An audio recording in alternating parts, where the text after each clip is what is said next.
What's going on, ladies and gentlemen? My name is Rayge, and we are back today with an arena video update here with where I'm at. But more importantly, guys, I finally had a chance to actually unlock Gladiator yesterday. And yes, I threw all my resources into him because I know very well how much of a meta changer he's going to be, with him being the first out of the three members that are likely going to reshape how the arena meta is.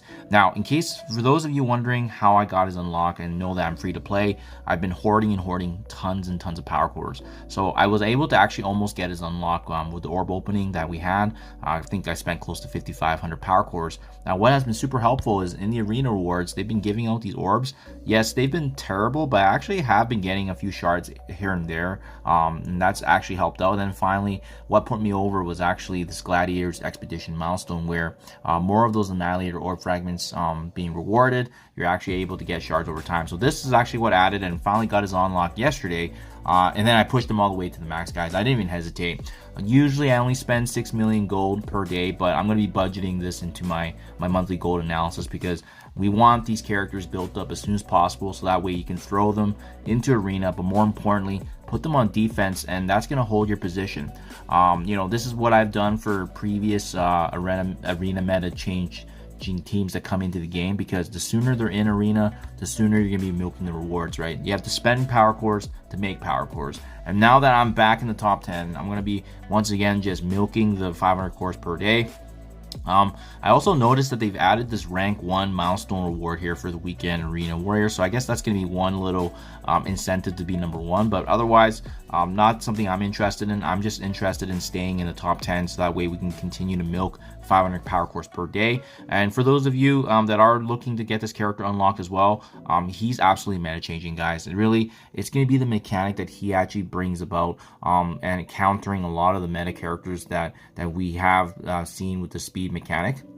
So I got some footage, a gameplay of actually 2 different matches up. One against the old meta, completely demolishes, and then another, I do have a mirror match, how you're going to be probably combating this team right now, especially if you're using the mixture here of Gladiator, Old Man Logan, Black Knight, as well as Skrull and Apocalypse. So something to be on the watch out for sure. But the reason why Gladiator is such a meta changer right now, being the first out of the 3 members coming for this Annihilator team, is for this mechanic right here. In arena, this character and all Annihilator allies cannot gain slow.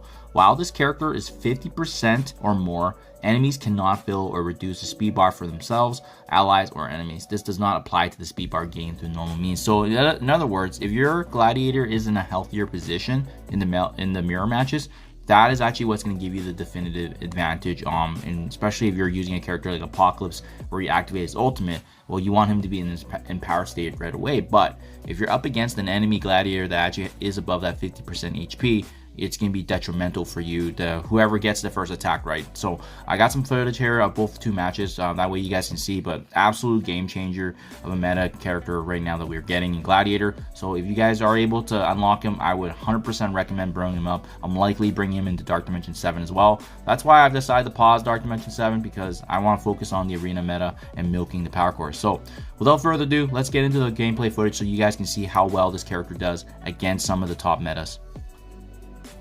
Okay, so here we go. This is kind of the placement, having Black Knight and Gladiator on opposite sides, so that way they are going to both be taunting when they actually spawn here. So that way the AI against us might not actually target Gladiator, which is what we want to do. So first and foremost, you want to be using Super Skrull here up against the Black Knight, because you won't have a choice here. But again, this is the old meta, and you're going to see how much of a difference maker already this is, because we're not up against an enemy Gladiator. Not only is the taunt, having the secondary taunt really good, because it can actually protect your Black Knight if AI decides to attack the Gladiator. But you can see right there with the Apocalypse ultimate ability there, he actually does not even get the turn right there, right? Usually when you use a Apocalypse ultimate, you're able to get the speed bar all the way, but you can see right there, boom, their Gladiator did not get their Apocalypse did not get that in power state, because our Gladiator was actually above 50%. So now we can actually go ahead and use our Apocalypse ultimate, and we can go ahead and finish off their Apocalypse before he ults. So this is kind of an example of how meta changing this can be, because we will now get the advantage here, obviously, against them. Unfortunately, my Super Scroll was taken down, but you can see there's the visual right there for the special ability there for Gladiator. And then now at this point, we just want to clean up, right?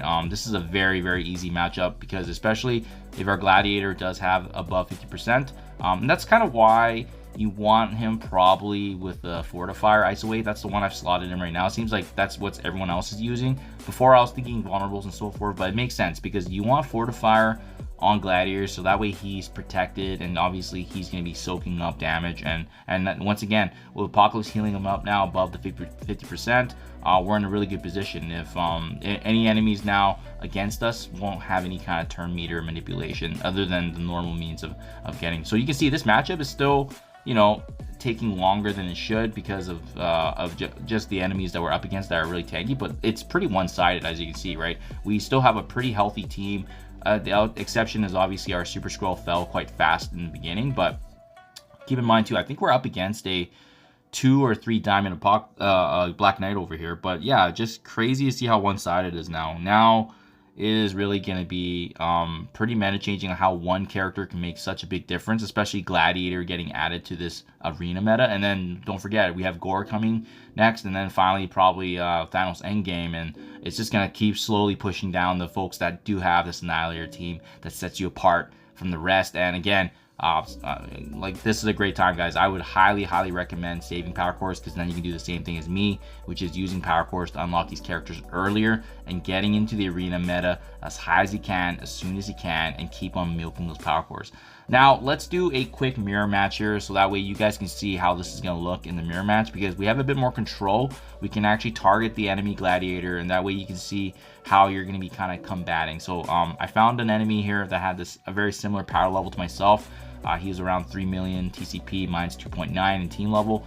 And again, both characters, Black Knight and Gladiator, starting with the on-turn spawn. On-spawn taunt. But what you want to be doing is targeting their Gladiator and not Black Knight now, because the reason is we want to focus in on their Gladiator, get him down as low as you can, get him below that 50% threshold, because when Apocalypse ults, our hope is that we would be able to actually use our ult right away. So you can see their Apocalypse actually used his ult before us, and we still had above 50%. Now it's our turn. We use our ultimate. Their Gladiator, it falls below that 50%, and boom, just like that, we still get the Apocalypse ultimate empowered state right away. So we can actually take advantage of this now. It doesn't kill Black Knight, but it's pretty damn close, and we're able to finish him off there in the combo attack. And then at this point, it's really just cleaning up, right? Using Old Man Logan as you normally would.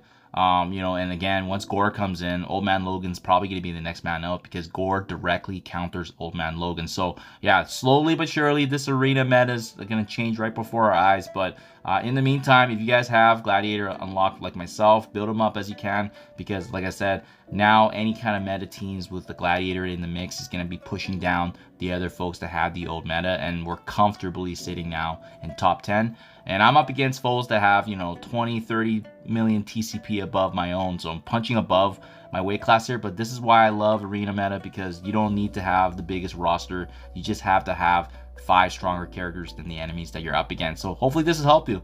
Hopefully this is insightful, and hopefully you guys can get a chance like myself to build them as high as you can, as soon as you can. Thank you for your time as always, and I'll catch you guys in the next one.